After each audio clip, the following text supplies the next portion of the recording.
Hi friends, ಎಲ್ಲರಿಗೂ good morning. ನಾನು ಚೆನ್ನಾಗಿದ್ದೀನಿ, ನೀವು ಚೆನ್ನಾಗಿದ್ದೀರಾ? ಈಗ ಎದ್ದಿದ್ದೀನಿ ನೋಡಿ. ನಮ್ಮ ಪಾಪ ಮಾಡ್ಕೊಂಡಿದ್ದಾನೆ. ಇನ್ನು ರಾತ್ರಿ ಏನು ಗೊತ್ತಾ, ಅವನಿಗೆ ದೆವ್ವ ಬರುತ್ತೆ ಅಂತಂದು ಇಲ್ಲಿ ಏನು ಮಾಡಿದ್ದಾನೆ, ಹಾಸಿಗೆ ಪಕ್ಕದಲ್ಲಿ ನೋಡಿ. ಸ್ವಲ್ಪ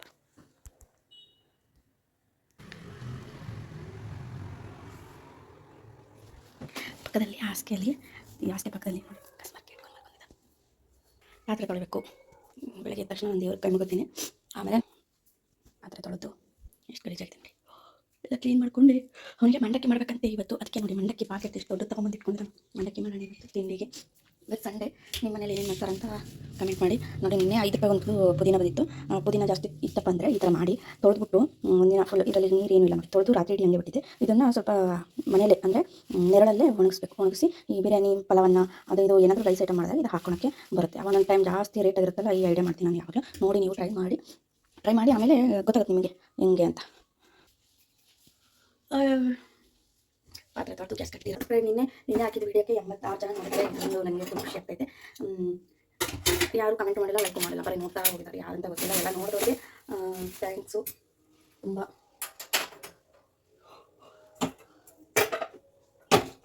ಮಳೆ ಹೊರಗಡೆ ಫುಲ್ಲು ಚಳಿ ಆಗ್ತಾಯಿದೆ. ನಮ್ಮದೇನೋ ಬೆಚ್ಚಗಿದೆ ಬಿಡಿ. ಒಳಗೆ ನಾನು ಕಿಟಕಿ ಅದೇನು ತೆಗಿಲ್ಲ. ಹೊರಗಡೆ ಫುಲ್ಲು ಚಳಿ ಆಗ್ತಾಯಿದೆ. ಮೋಡ ಆಗುತ್ತೆ.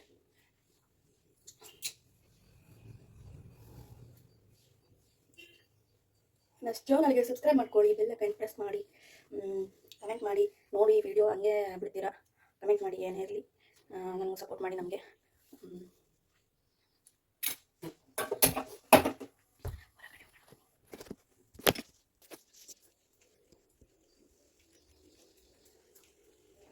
ನಮ್ಮ ಪಾಪು ರಾತ್ರಿ ಎಷ್ಟು ಲಾಕ್ ಮಾಡಿರ್ತಾನೆ? 1 2 3 4 ಲಾಕ್ ಮಾಡಿ ಮಾಡ್ಕೊತಾನೆ.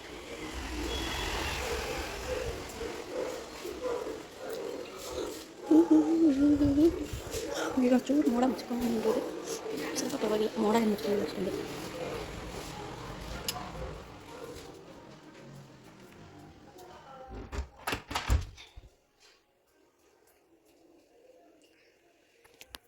ಈ ಮನೆಗೆ ಬಂದು ಹೊಸ್ದಾಗಿ ಈಗ 8 15 1ನೇ ತಾರೀಕಿಗೆ ಬಂದು ಇವತ್ತಾಗಲಿ 23 24 25 ತಾರೀಕು ಆಯಿತು. ಅಲ್ಲಪ್ಪ, ಇನ್ನೂ 1 ತಿಂಗಳು ಮುಗಿತು ಅಂದರೆ ಗೊತ್ತಾಗಲ್ಲ. 1 ತಿಂಗಳು ಅನ್ನೋಷ್ಟೆಲ್ಲ ಬಾಡಿಗೆ ಕೊಡಬೇಕು. ಮತ್ತು ಓನರ್ ಒಂಥರ ಕಿರಿಕಿರಿ. ಆ ಮನೇಲಿ ಹೋಗ್ತಾರೆ, ಈ ಮನೇಲಿ ಅಂತ ಒಂಚೂರು ಸೌಂಡ್ ಮಾಡಬಾರ್ದು, ಒಂಚೂರು ಸೌಂಡ್ ಹೋಗಲಿ, ಏನೋ ಒಂಥರ ಗಲಾಟೆ. ನಮ್ಮ ಪಾಪ ಒಬ್ಬನೇ ಇರೋದಲ್ಲ, ಗಲಾಟೆ ಮಾಡಬಾರ್ದು. ಅಲ್ಲಿ ತಗದ ಆಟಾಡ್ಬಾರ್ದು, ಕುಣಿಬಾರ್ದು, ಇವೆಲ್ಲ ಹೇಳ್ತಾ ಇರ್ತಾರೆ. ಅದಕ್ಕೆ ಸರಿ ಅಂತ ಹೇಳಿ ಅಷ್ಟೇ. ಎಷ್ಟೇ ಆಗಲಿ ಬೇರೆ ಮನೆ ಇದ್ದರೆ ನಮ್ಮ ಮನೆ ಅಂತ ನಾವು ತೊಳ್ಕೊತೇವೆ. ಆದರೆ ಬಾಡಿಗೆ ಮನೇಲಿ ಇರೋರಿಗೆ ಗೊತ್ತು ಅದು ಕಷ್ಟ ಏನು ಅಂತ. ಏನೇ ಆಗಲಿ ಸ್ವಂತ ಮನೆ ಇರಬೇಕು. ಗುಡಿಸ್ಲಾದ್ರೂ ಪರವಾಗಿಲ್ಲ, ಸ್ವಂತ ಮನೆ ಇರಬೇಕು. ನನಗೂ ಹಂಗೆ ಅನಿಸುತ್ತೆ. ಒಂದು ಸಣ್ಣ ಮನೆ ಇರಬೇಕು ಚೆನ್ನಾಗಿ. ಅದು ಹೆಂಗಾದರೂ ಇರಲಿ, ನಮ್ಮದು ನಮ್ಗೆ ಇರಬೇಕು ಅಂತ. ಆದರೆ ಹಣೆ ಬಾರಾಗಿರ್ಬೇಕು ಅದಕ್ಕೆಲ್ಲ. ಬಾಡಿಗೆ ಮನೆಯಲ್ಲಿ ಸ್ವಂತ ಮನೆ ಇತ್ತು. ಒಂದು ವಿಷಯ, ನಾನು ರಾತ್ರಿ ಅಡುಗೆ ಮಾಡ್ತೀನಲ್ಲ, ಖಾಲಿ ಆಗಬಾರ್ದಂತೆ. ಅದಕ್ಕೆ ನೋಡಿ ಇಷ್ಟು ಅನ್ನನ ಕುಕ್ಕರಲ್ಲಿ ಬಿಡಬೇಕು. ಕೆಲವರು ರಾತ್ರಿನೇ ಎಲ್ಲ ತೊಳೆದ್ಬಿಟ್ಟು ಮಾಡ್ಕೊತಾರಲ್ಲ, ಹಂಗೆಲ್ಲ ಮಾಡಬಾರ್ದಂತೆ. ಕೆಲವರು ಪದ್ಧತಿ ಒಂದೊಂದು. ರಾತ್ರಿನೇ ಎಲ್ಲ ಬರೆದ್ಬಿಟ್ಟು ಎಲ್ಲ ತೊಳೆದು ಕ್ಲೀನ್ ಮಾಡಿ ಮಾಡ್ಕೊಂಡ್ರೆ ರಾತ್ರಿ ಕೃಷ್ಣ ಅಡ್ಡಾಡ್ತಾನಂತೆ. ನಮ್ಮ ಮನೆ ಓನರ್ ಹೇಳಿದ್ದು ನನಗೆ, ಕೃಷ್ಣ ಅಡ್ಡಾಡ್ತಾರಂತೆ. ಕೃಷ್ಣ ಬಂದು ಅದು ಏನು ಊಟ ಇರುತ್ತೋ ಅದನ್ನು ಒಂದು ಅಗಳಾದರೂ ತಿಂದ್ಬಿಟ್ಟು ಹೋಗ್ತಾನಂತೆ. ನಾವೆಲ್ಲ ತೊಳೆದ್ಬಿಟ್ಟು ಹೋದರೆ ಜೀವನ ಪೂರ್ತಿ ಊಟ ಅನ್ನೋದಿನ ತೊಂದರೆಗಳು ಜಾಸ್ತಿ ಹಂಗೆ. ಆ ಕಾರಣಕ್ಕೆ ನಾನು ಇವಾಗಿಂತಲ್ಲ ಯಾವಾಗಲೂ ನೈಟ್ ಪಾಠ ತೊಗೊಂಡು ನಾನು, ಯಾಕಂತಂದರೆ ನನಗೆ ಅಭ್ಯಾಸನೇ ಇಲ್ಲ. ತಿಂದ ಮೇಲೆ ಮಲ್ಕೊಂಡು ಸ್ವಲ್ಪ ವಾಕ್ ಮಾಡಿಬಿಟ್ಟು ಮಲ್ಕೊಂಡ್ಬಿಡ್ತೀನಿ ನಾನು. ನನಗೆ ಕ್ಲೀನ್ ಎಲ್ಲ ಮಾಡಿಬಿಟ್ಟು ಮಾಡ್ಕೊಳಲ್ಲ ನಾನು. ನೀವು ಏನು ಮಾಡ್ತೀರಾ ಕಮೆಂಟ್ ಮಾಡಿ. ಅಂದರೆ ಅಡುಗೆ ರಾತ್ರಿ ಮಾಡಿದ ಅಡುಗೆ ಒಂಚೂರಾದ್ರೂ ಇರಬೇಕಂತೆ. ಇದ್ರೆ ರಾತ್ರಿ ಬರುವಂಥ ಅತಿಥಿಗಳು ಅಂದರೆ ನಮ್ಮ ಮನೇಲಿ ಜೋಗಿಗಳು ಬರ್ಬೋದು ಅಷ್ಟೇ, ದೇವತೆಗಳು ಬರ್ತಾರೆ ಅಂತ ಇವರು ಓನರ್ ಹೇಳಿದರು.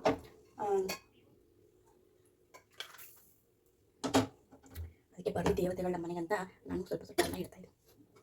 ಇಲ್ಲಾಂದರೆ ನಾವು ಇಬ್ಬರು ನನಗೆ ಎಷ್ಟು ಬೇಕಷ್ಟು ಮಾಡ್ಕೊಂಡ್ಬಿಡ್ತೀವಿ. ಅದಕ್ಕೆ ನಾನು ರಾತ್ರಿನೇ ಎಲ್ಲ ಖಾಲಿ ಮಾಡ್ಬಿಡ್ತಿದ್ದೆ ಕೆಲವು ಸಲ. ಆಮೇಲೆ ನನಗೆ ಹೇಳಿದ್ರು, ಇಲ್ಲ ರಾತ್ರಿ ಖಾಲಿ ಮಾಡಬಾರ್ದು ಅಂತ. ಅದೊಂದು ರಾತ್ರಿ ಪಾತ್ರೆ ಇದ್ರೆ ತೊಳೆಯೋಕ್ಕೆ ಸಣ್ಣ ಆಗುತ್ತಲ್ಲ, ಆ ಕಾರಣಕ್ಕೆ ನಾನು ಪಾತ್ರೆ ಇದ್ರೆ ತೊಳೆಯಲ್ಲ ರಾತ್ರಿ. ಬೇರೆ ತೊಂದರೆ ಆಗುತ್ತೆ ಅಂತಂದು. ಕೆಲವರು ಹೆಂಗೋ ನಂಗೆ ಗೊತ್ತಿಲ್ಲ, ಸ್ವಂತ ನೀರು ಎಲ್ಲ ಕ್ಲೀನ್ ಮಾಡಿ ಮಾಡ್ಕೊತಾರೆ. ನಂಗೆ ಗೊತ್ತು. ಅಂದರೆ ನಾನು ಫ್ರೆಂಡ್ಸಿಂದೆಲ್ಲ ಅವ್ರು ಆಲ್ರೆಡಿ ಎಲ್ಲ ಕ್ಲೀನ್ ಮಾಡ್ಬಿಟ್ಟು ಮಾಡ್ಕೊತಾರೆ ಕೆಲವರು. ಇನ್ನು ಕೆಲವರು ಎಲ್ಲ ನಂತರನೇ ಸೋಂಬೇರಿ ಅನ್ನೋಕ್ಕಿಂತ ರಾತ್ರಿ ಎಲ್ಲ ತೊಳೆದ್ಬಿಟ್ಟು ಮಾಡ್ಕೊಬಾರ್ದು ಅನ್ನೋದು ಒಂದು. ನಮ್ಮ ಮಗನೂ ಹೇಳ್ತಿದ್ದು, ನಮ್ಮ ಮಗನೂ ರೊಟ್ಟಿ ಮಾಡ್ತೀನಿ ನೋಡಿ. ನಾನು ಎಷ್ಟು ಚೆನ್ನಾಗಿ ರೊಟ್ಟಿ ಮಾಡ್ತಿದ್ದೆ ಅವನಿಗೆ. ಅದು ಈಗ ಚಳಿಗಾಲಕ್ಕೆ ಫುಲ್ ರಫ್ ಆಗಿಬಿಟ್ಟಿದೆ. ನನಗೆ ಈ ಥರ ತಿನ್ನೋಕ್ಕೆ ಇಷ್ಟ. ಇದು ಸಾಂಬಾರು ಜೊತೆಗೆ ಪಲ್ಯ ಜೊತೆಗೆ ಕೊಟ್ಟಿದ್ರೆ ಎಷ್ಟು ಚೆನ್ನಾಗಿರುತ್ತೆ. ಇದು ನಾನೇ ಮಾಡಿದ್ದು. ಕೆಲವರಿಗೆ ರೊಟ್ಟಿ ಮಾಡೋಕ್ಕಾಗಲ್ಲ, ಬಡಿತಾರೆ. ಈ ಮನೆಯಲ್ಲಿ ರೊಟ್ಟಿ ಬಡಿಯೋಕ್ಕಾಗಲ್ಲ, ಉದ್ದಬೇಕು.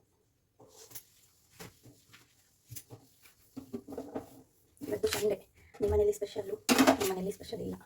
ನಾವಿನ್ನೂ ಇವತ್ತು ಮಾಡಲ್ಲ ಯಾಕೋ ಬೇಜಾರು ಅದಕ್ಕೆ. ಅವನಿಗೆ ಮಂಡಕ್ಕಿ ಮಾಡಬೇಕಂತೆ, ಮಂಡಕ್ಕಿ ಮಾಡಿಬಿಟ್ಟು ಆಮೇಲೆ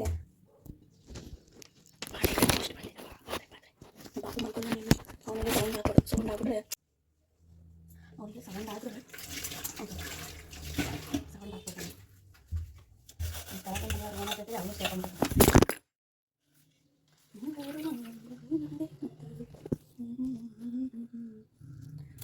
ಸ್ಟ್ಯಾಂಡ್ ಇಲ್ಲ ಅಂದರೆ ಎಷ್ಟು ತೊಂದರೆ ಆಗುತ್ತಂದರೆ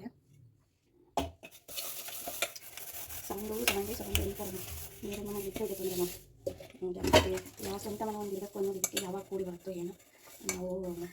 ನಾವಷ್ಟೇ ದುಡಿದು ತಿನ್ನೋದಷ್ಟೇ. ನನಗೆ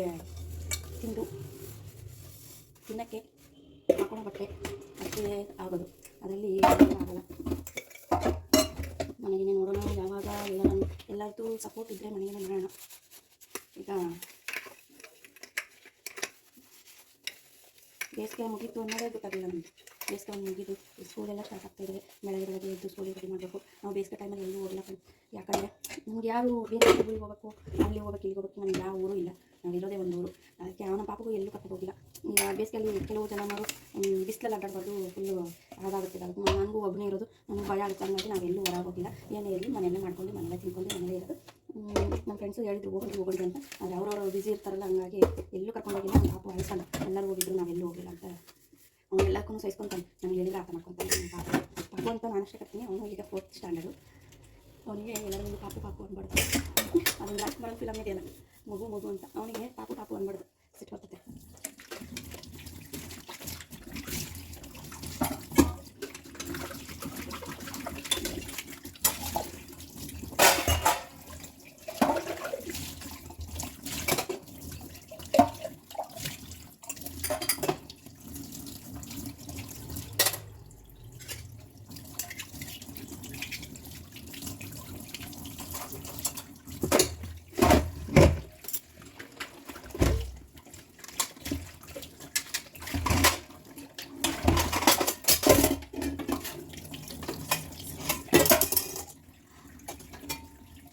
ನಾನು ಕೆಲವೊಂದು ತಮ್ಲೈನ್ ಹಾಕಿ ವಿಡಿಯೋ ಮಾಡಿದ್ದೀನಿ. ತಮ್ಲೈನ್ ಹಾಕಿದ್ರೆ ಯಾವ ಸರಿಯಾಗಿ ನಾನು ಅಷ್ಟು ಕಷ್ಟಪಟ್ಟು, ನನಗೆ ಯೂಟ್ಯೂಬಲ್ಲಿ ಏನೂ ಗೊತ್ತಿಲ್ಲ ಫ್ರೆಂಡ್ಸ್. ಅದು ಕಷ್ಟಪಟ್ಟು ಏನೋ ನನಗೆ ನಮಗೆ ಬೇರೆ ಮಾಡಿರೋದನ್ನ ನೋಡಿ ನಾನು ಮಾಡ್ತಾಯಿದ್ದೆ.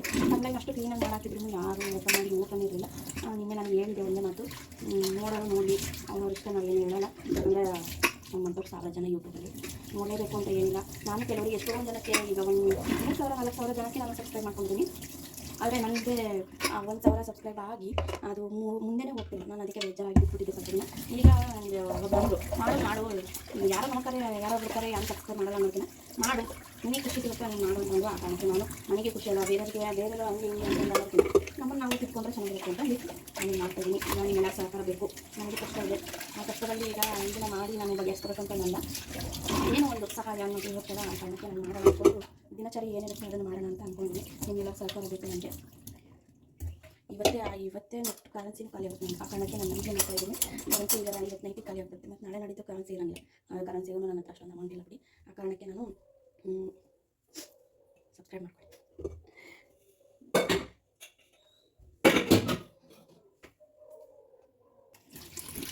ನೋಡಿ, ನಾನು ಕುಡಿಯೋ ನೀರು ಇಲ್ಲೇ ತುಂಬ್ಕೊತೇನೆ. ಇದು ಬಳಸೋದು, ಇದು ಕುಡಿಯೋ ನೀರು ಅಂತ. ಅವರು 3 ಗಂಟೆಗೆ, ಬೆಳಗಿನ ಜಾವ 3 ಗಂಟೆಗೆ ನೀರು ಬಿಡ್ತಾ ಇರುತ್ತೆ.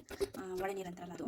ನಾನು ಒಳ್ಳೆ ನೀರೇ ಕುಡಿಯೋದು. ಆ ಕಾರಣಕ್ಕೆ ಈ ನೀರನ್ನು ನಾನು ಫಿಲ್ಟ್ರಿಗೆ ಹಾಕೊಂಡು ಫಿಲ್ಟರ್ ಮಾಡಿಸ್ಕೊಂಡು ಕುಡಿತೀನಿ. ಈ ಬಿಂದಿಗೆಯಲ್ಲಿ 2 ಬಿಂದಿಗೆ ಅಷ್ಟೇ ನೀರು ಸಿಗೋದು ನನಗೆ. ಅವರು ಅಷ್ಟೇ ಬಿಡೋದು ಪಾಟಿಗೆ. 3 ಗಂಟೆಗೆ ಬಿಡ್ತಾರಂತೆ. ಆ 3 ಗಂಟೆಯಿಂದ ನನಗೆ 3 ಗಂಟೆಗೆಲ್ಲ ಎದ್ದು ಏನು ತುಂಬೋದು ಅಂತಂದು ನಾನು ಇಷ್ಟೊತ್ತಿಗೆ ಎದ್ದು ತುಂಬೋದು. ಆವಾಗ 2 ಬಿಂದಿಗೆ ಸಿಗುತ್ತೆ. ನಾನು ಡೈಲಿ 2 ಬಿಂದಿಗೆ ನೀರು. ಎಷ್ಟು ಕಷ್ಟ ನೋಡಿ ಬಾಡಿಗೆ ಮನೆಯಲ್ಲಿದ್ದರೆ.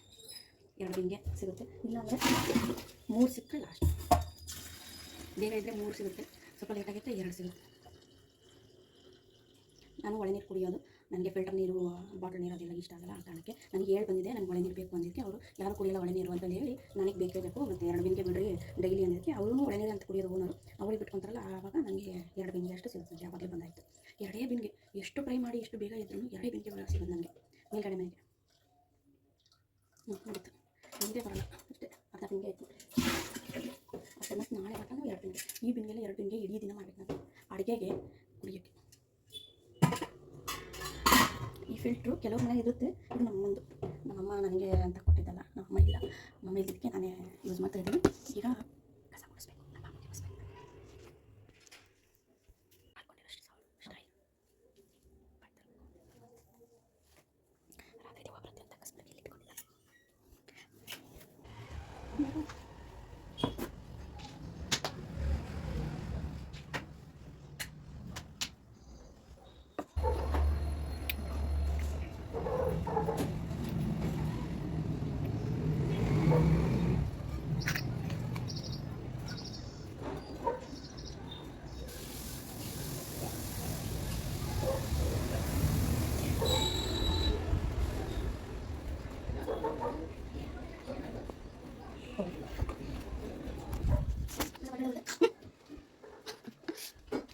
ನನ್ನ ಡ್ಯೂಟಿ ಮುಗಿತು, ಎಲ್ಲ ಕ್ಲೀನ್ ಮಾಡಿ ಎಲ್ಲ ಕ್ಲೀನ್ ಮಾಡಿದೆ. ಇನ್ಮೇಲೆ ನನ್ನ ಡ್ಯೂಟಿ ಮುಗೀತು ನೋಡಿ, ಎಲ್ಲ ಕ್ಲೀನ್ ಮಾಡಿದ್ದೀನಿ. ಗ್ಯಾಸ್ ಕಟ್ಟಿ ಫುಲ್ ಪಾತ್ರೆಗಿದ್ರೆ ಎಲ್ಲ ಕ್ಲೀನ್ ಮಾಡಿದ್ದೀನಿ.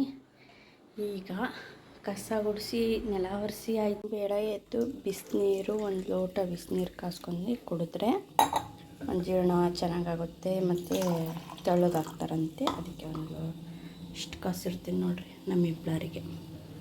ಆ ಕಡೆ ಟೀ ಇಟ್ಟಿದ್ದೀನಿ, ಈ ಕಡೆ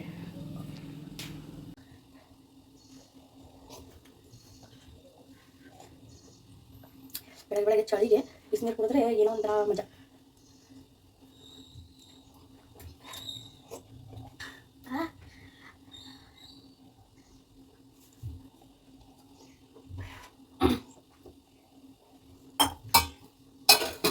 ಹಾಲು ತರಬೇಕು, ಹೋಗಿ ಬನ್ನಿ ಹಾಲು ತರೋಣ. ಚಳಿ ಇದೆಲ್ಲ ಅದಕ್ಕೆ ಈ ಥರ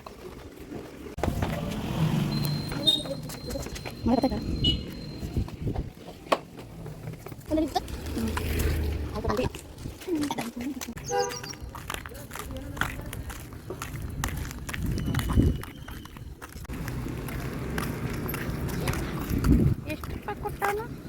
ನಾವು 40 ರೂಪಾಯಿ ಕೊಟ್ವಾ. ನೀರಿಲ್ಲ ಅಂತಾರೆ. ಇಷ್ಟು ಪೈಪ್ ಹೊಡೆದು ನೀರು ಹೋಗಬೇಕು. ನೀರು ಸ್ವಚ್ಛ. ಇವತ್ತು ನಾನು ಮಂಡಕ್ಕಿ ಮಾಡೋಣ ಅಂದ್ಕೊಂಡಿದ್ದೀನಿ. ಮಂಡಕ್ಕಿಗೆ ಏನೇನು ತೊಗೊಂಡಿದ್ದೀನಿ ಅಂದರೆ ನೋಡಿ, ಒಂದೆರಡು ಮೂರು ಹಸಿಮೆಣಸಿನಕಾಯಿ ತೊಗೊಂಡಿದ್ದೀನಿ. ಈ ಥರ ಒಂದೆರಡು ಉಳ್ಳಾಗಡ್ಡಿ ಮತ್ತು ಕೊತ್ತಂಬರಿ. ಇಲ್ಲಿ ನಾವು ಇದೇ ಥರ ಮಾಡೋದು ನೋಡಿ. ನರ್ಗಿಸಿದ್ದು ಬೆಳ್ಳುಳ್ಳಿನ ಹಿಂಗೆ ಬಟ್ಟೆಗೆ ಹಾಕ್ಕೊಂಡು ತೆಚ್ಕೊಂಡಿದ್ದೀನಿ. ಈ ಥರ ಮಾಡಿಟ್ಕೊಬೇಕು. ಇಲ್ಲಿ ಬಾಣಲೆ ಇಟ್ಕೊಂಡಿದ್ದೀನಿ. ಶೇಂಗಾ ಇದೆ. ಇಷ್ಟ ಐಟಮ್ ಹಾಕಿ ನರ್ಗಿಸು. ನನ್ನ ಪಾಪಂಗೆ ನರ್ಗಿಸ್ ಇಷ್ಟ ಅಂತೆ, ಅದಕ್ಕೆ ನರ್ಗಿಸ್ ಮಾಡ್ತಿದ್ದೀನಿ. ಒಂದು 2-3 ಸ್ಪೂನು ಎಣ್ಣೆ ಹಾಕ್ಕೊಬೇಕು. ಎಣ್ಣೆ ಜಾಸ್ತಿ ಇದ್ದರೆ ಕ್ರಿಸ್ಪಿಯಾಗಿ ಬರುತ್ತೆ, ಎಲ್ಲ ಚೆನ್ನಾಗಿರುತ್ತೆ. ಈಗ ಇದಕ್ಕೆ ಶೇಂಗಾ ಹಾಕ್ಕೊಳ್ತೀನಿ. ಶೇಂಗಾ, ಕರಿಬೇವು,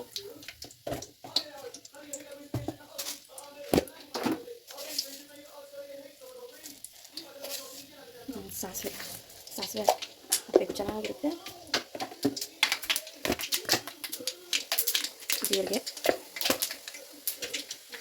ಸಾಸಿವೆ, ಜೀರಿಗೆ. ಇದನ್ನು ಈಗ ಕ್ರಿಸ್ಪಿ ಆಗಬೇಕು ಶೇಂಗಾ ನೋಡಿ. ಲೋ ಫ್ಲೇಮಲ್ಲೇ ಚೆನ್ನಾಗಿ ಫ್ರೈ ಆಗಿ ಫ್ರೈ ಆಗ್ತಾ ಇದೆ. ಈಗ ಬೆಳ್ಳುಳ್ಳಿ ಹಾಕ್ಕೊಂಡ್ರೆ ಬೆಳ್ಳುಳ್ಳಿ ಹಾಕ್ಕೊಂಡು ಅದು ಮತ್ತೆ ರೋಸ್ಟ್ ಆಗುತ್ತೆ. ಬೆಳ್ಳುಳ್ಳಿ ತಿನ್ನೋಕ್ಕೆ ಚೆನ್ನಾಗಿ ಸಿಗುತ್ತೆ. ಬೆಳ್ಳುಳ್ಳಿ ತಿನ್ನೋರು ಜಾಸ್ತಿ ಹಾಕ್ಕೋಬೋದು. ಸಾಕು ಆಸೆ ಆಗ್ತಿರ್ತಾನೆ ಅನ್ನೋ ಕಾರಣಕ್ಕೆ ನಾನು ಬೆಳ್ಳುಳ್ಳಿ ಹಾಕ್ಕೊಂಡು ಸ್ವಲ್ಪ ಅದೆಲ್ಲ ರೋಸ್ಟ್ ಆಗಲಿ. ಆಮೇಲೆ ಮೆಣಸಿನ್ಕಾಯಿ ಹಾಕ್ತಾಯಿದ್ದೀನಿ. ಮೆಣಸಿನ್ಕಾಯಿ ರೌಂಡಕ್ಕೆ ಎಸ್ಕೊಳ್ಳಿ, ಚೆನ್ನಾಗಿರುತ್ತೆ. ಜೊತೆ ಕುತ್ಕೊಂಡ್ರೆ ಹಂಗೆ ಇದು ಆಗುತ್ತಲ್ಲ, ಬಾಯಿಗೆ ಸಿಗುತ್ತೆ. ಇದಾದರೆ ಮಂಡಕ್ಕಿ ಜೊತೆಗೆ ಹೋಗ್ಬೇಕು. ಎಲ್ಲ ಫುಲ್ಲು ರೋಸ್ಟ್ ಆಗಬೇಕು. ಎಲ್ಲ ರೋಸ್ಟ್ ಆದಮೇಲೆ ನಿಮಗೆ ಬೇಕಾದರೆ ಒಣ ಕೊಬ್ಬರಿನ ಸ್ಲೈಸ್ ಮಾಡಿ ಹಾಕ್ಕೊಳ್ಳಿ. ನಾನು ಒಣ ಕೊಬ್ಬರಿ ಹಾಕ್ತಿಲ್ಲ, ಇದು ಒಣ ಕೊಬ್ಬರಿ ಇಲ್ಲ ಅಂತ. ಈ ಥರ ಸ್ಲೈಸ್ ಮಾಡಿ ಹಾಕ್ಕೊಂಡು ಅದನ್ನು ಸ್ವಲ್ಪ ರೋಸ್ಟ್ ಆಗೋಕ್ಕೆ ಬಿಡಬೇಕು. ನೋಡಿ ಎಷ್ಟು ರೋಸ್ಟ್ ಆಗುತ್ತೆ. ಈ ಫುಲ್ ರೋಸ್ಟ್ ಆದಮೇಲೆ ಉಳ್ಳಾಗಡ್ಡಿ ಹಾಕ್ಕೊಂಡು ಇದನ್ನು ಅಷ್ಟೇ ಸ್ವಲ್ಪ ರೋಸ್ಟ್ ಆಗಿ ಚೆನ್ನಾಗಿ ಹಾಕಬೇಕು. ತಿನ್ನೋಕ್ಕೆ ಬಾಯಿಗೆ ಚೆನ್ನಾಗಿ ಸಿಗಬೇಕು. ಈ ಥರ ಫುಲ್ಲು ಜೊತೆಗೆ ರೋಸ್ಟ್ ಆಗುತ್ತೆ. ಯಾಕಂದರೆ ಈರುಳ್ಳಿ ಮುಂಚೆಗೆ ಹಾಕೊಂಡ್ರೆ ಶೇಂಗಾ ಅವೆಲ್ಲ ರೋಸ್ಟ್ ಆಗಲ್ಲ, ಹಸಿ ಆಗುತ್ತೆ. ಆ ಕಾರಣಕ್ಕೆ ಇವೆಲ್ಲ ಹಾಕೊಂಡಾದ್ಮೇಲೆ ಈ ಥರ ರೋಸ್ಟ್ ಆಗಿ ಬಿಡಬೇಕು. ಇದಕ್ಕೆ ನೀವು ಇದ್ದರೆ ಇದಕ್ಕಿದ್ದರೆ ಬಿಳಿ ಎಳ್ಳು ಸಿಗುತ್ತಲ್ಲ, ಅದು ಬೇಕಾದರೂ ಹಾಕ್ಕೋಬೋದು. ನಾನು ಹಾಕ್ತಿಲ್ಲ. ಅರಿಶಿನ ಹಾಕ್ತಿದ್ದೀನಿ. ಅರಿಶಿನೇ ಮೇನ್ ಅಲ್ವಾ ಮಂಡಕ್ಕಿಗೆ, ಅದರಲ್ಲೇ ನರ್ಗಿಸ್ ಮಂಡಕ್ಕಿಗೆ ಅರಿಶಿನ ಇರಬೇಕು. ಮಕ್ಕಳಿಗೆ ಈಗ ಚಳಿಗಾಲೆಲ್ಲ ಮಾಡಿಟ್ರೆ ಈ ಥರ ಮಾಡಿಟ್ರೆ ಹಾಕೊಂಡು ತಿಂದ್ಬಿಡ್ತಾರೆ. ಅದಕ್ಕೆ ಮಾಡಿಡೋಣ 1-2 ಲೀಟ್ರು ಅಂತಂದ್ಬಿಟ್ಟು ಮಾಡ್ತಾ ಇದ್ದೀನಿ. ಇದು ಸ್ವಲ್ಪ ರೋಸ್ಟ್ ಆಗಬೇಕು.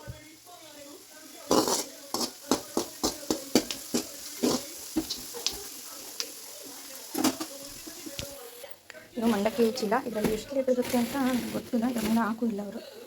ಎಷ್ಟು ಲೀಟರ್ ಇರುತ್ತೆ ಗೊತ್ತಿಲ್ಲ. ಇದಕ್ಕೆ 120 ರೂಪೀಸ್ ತೊಗೊಂಡಿದ್ದಾರೆ. 120 ರೂಪಾಯಿ ತೊಗೊಂಡಿದ್ದಾರೆ ಇದಕ್ಕೆ. ಬೇರೆ ಕಡೆ ಎಲ್ಲ ಎಷ್ಟಿದೆ ಅಂತ ಗೊತ್ತಿಲ್ಲ. ನಿಮ್ಮ ಕಡೆ ಎಷ್ಟಿದೆ ಅಂತ ಕಮೆಂಟ್ ಮಾಡಿ. ಮಂಡಕ್ಕಿ ತೆಗೆಯೋಣ. ಇದರಲ್ಲಿ 120 ತೊಗೊಂಡ್ರಲ್ಲ, ನಾನು ಅದಕ್ಕೆ ಫ್ರೆಶ್ ಅಂದೆ. ಅವ್ನು ಫ್ರೆಶ್ ಅಂತ ಹೇಳಿದ್ದಾರೆ, ಏನೋ ಗೊತ್ತಿಲ್ಲ ನನಗೆ. ಮಂಡಕ್ಕಿಯಲ್ಲೆಲ್ಲ ಏನು ಫ್ರೆಶ್ ಎಷ್ಟೋ ದಿನ ಮಟ್ಟ ಇಟ್ಕೊಂಡಿರ್ತಾರೆ. ಅದಕ್ಕೆ ನಾನು ನೋಡಿ ಇಷ್ಟು ರೋಸ್ಟ್ ಆಗಬೇಕು. ಈರುಳ್ಳಿ ಎಲ್ಲ ಹಿಂಗಾದರೆ ಒಂದು ವಾರ ಇಟ್ಕೊಂಡು ತಿಂದರೂ ಏನೂ ಆಗೋಲ್ಲ. ಈ ಥರ ಗೊಜ್ಜು ಆಗಬೇಕಿದು. ಇದಕ್ಕೆ ನಾನು 2 ಬೌಲಷ್ಟು, ಈ ಬೌಲಲ್ಲಿ 2 ಬೌಲು ಮಂಡಕ್ಕಿ ತೊಗೊತಾ ಇದ್ದೀನಿ. ಇನ್ನೊಂದು ಬೌಲ್ ಹಾಕ್ತಾಯಿದ್ದೀನಿ. ಇದಕ್ಕೀಗ ಫುಲ್ಲು ಮಿಕ್ಸ್ ಹಾಕೊಂಡ್ರೆ ನಾವು ಇದು ಮಿಕ್ಸ್ ಮಾಡಬೇಕು.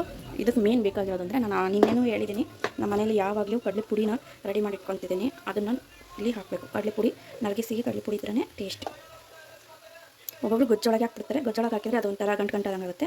ಅದಕ್ಕೆ ನಾನು ಈ ಥರ ಮೇಲ್ಗಡೆ ಹಾಕ್ತಾಯಿದ್ದೀನಿ. ನಿಮಗೆ ಎಷ್ಟು ಬೇಕೋ ಅಷ್ಟು ಹಾಕ್ಕೊಂಡ್ರೆ ಚೆನ್ನಾಗಿರುತ್ತೆ ತಿನ್ನೋಕ್ಕೆ. ನಾನು ಒಂದು ಸ್ವಲ್ಪ ಹಾಕಿದ್ದೀನಿ. ಇದನ್ನು ಫುಲ್ಲು ಮಿಕ್ಸ್ ಮಾಡಬೇಕು. ಕ್ರಿಸ್ಪಿ ಇರುತ್ತೆ, ಬಿಸಿ ಬಿಸಿ ಮಾಡಿ ಇಟ್ಬಿಟ್ರೆ ಎಷ್ಟು ಚೆನ್ನಾಗಿರುತ್ತೆ ಅಂದರೆ ಮಕ್ಕಳಿಗೆ ಇದು ಚಳಿಗಾಲದಲ್ಲಿ ತಿನ್ನೋಕ್ಕೆ ಚೆನ್ನಾಗಿರುತ್ತೆ. ನಾನು ಆವಾಗಲೇ ಇದಕ್ಕೆ ಉಪ್ಪು ಹಾಕಿರಲಿಲ್ಲ, ಯಾಕಂದರೆ ಮಂಡಕ್ಕಿಯಲ್ಲಿ ಉಪ್ಪಿರುತ್ತಂತೆ. ಸ್ವಲ್ಪ ಉಪ್ಪು ಹಾಕ್ತಾಯಿದ್ದೀನಿ. ಹಾಗೆ ನೋಡಿ 1 ಟೇಬಲ್ ಸ್ಪೂನಷ್ಟು ಸಕ್ಕರೆ ಹಾಕ್ತಾಯಿದ್ದೀನಿ. ಈಗ ಹಾಕಿದ್ರೇ ಚೆನ್ನಾಗಿ ಸಕ್ಕರೆ ಟೇಸ್ಟಿಗೆ ಕೊಡುತ್ತೆ. ತಿಂತ ಬಾಯಿಗೆ ಸಕ್ಕರೆ ಒಂದೊಂದು ಬಂದರೆ ಭಾಳ ಚೆನ್ನಾಗಿರುತ್ತೆ. ಆ ಕಾರಣಕ್ಕೆ ನಾನು ಸಕ್ಕರೆ ಉಪ್ಪು ಈಗ ಹಾಕ್ತೀನಿ. ಇದನ್ನು ಫುಲ್ಲು ಮಿಕ್ಸ್ ಮಾಡ್ತಾಯಿದ್ರೆ ರೋಸ್ಟಾಗಿ ಬರುತ್ತೆ, ಚೆನ್ನಾಗಿರುತ್ತೆ.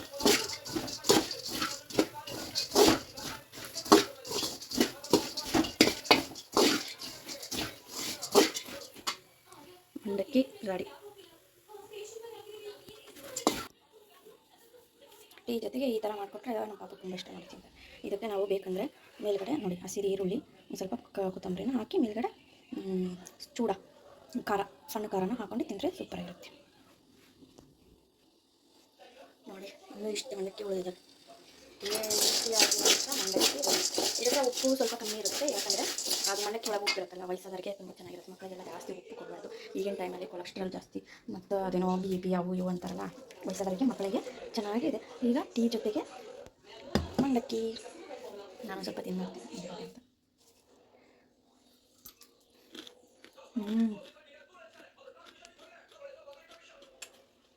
ಅಷ್ಟು ಕಲಂಗುಳಿ ಮಾಡ್ತಿದ್ದಾವೆ, ಎಷ್ಟು ಚೆನ್ನಾಗಿದೆ. ಮಾಡಿ ನೋಡಿ ಹೇಗೆ ಬಂತು ಅಂತ ಕಮೆಂಟ್ ಮಾಡಿ. Thank you. ನನ್ನ ಚಾನಲ್ಗೆ ಸಬ್ಸ್ಕ್ರೈಬ್ ಮಾಡ್ಕೊಳ್ಳಿ, ಬೆಲ್ ಐಕಾನ್ ಪ್ರೆಸ್ ಮಾಡಿ. ಇದೇ ರೀತಿ ನಿಮ್ಮೆಲ್ಲರ ಸಪೋರ್ಟ್ ನನಗೂ ಬೇಕು. ಸಪೋರ್ಟ್ ಮಾಡಿ ಪ್ಲೀಸ್. Thank you.